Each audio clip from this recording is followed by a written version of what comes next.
今日有個員工單位帶你嚟睇下，嗱呢個單位咧就喺呢個安蔭村和諧式嘅單位，一人單位嚟嘅。咁係一個老人家住啦。咁首先入門口呢度會做翻個薄薄嘅廁紙櫃啦。呢邊會做翻個衣櫃啦，嚟講米八擺雪櫃嘅。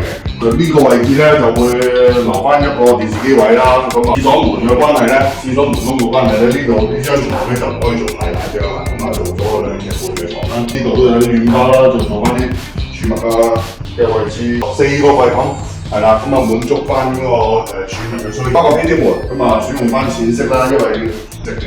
洗手間裏邊都冇乜大嘅變動，都係做翻個儲物櫃啦。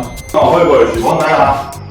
電錶箱位隔離呢度都做翻個櫃啦，儲物櫃俾我位嘅啦。個盤位同埋個座位嗰邊咧就冇插到嘅，用翻原裝都係加翻啲門仔同埋吊櫃。因為係長者居住嘅單位啦，所以就會比較簡單少少。如果你都有啲裝修嘅需要嘅，可以隨時打電話俾我哋，我係新時代安生。拜拜。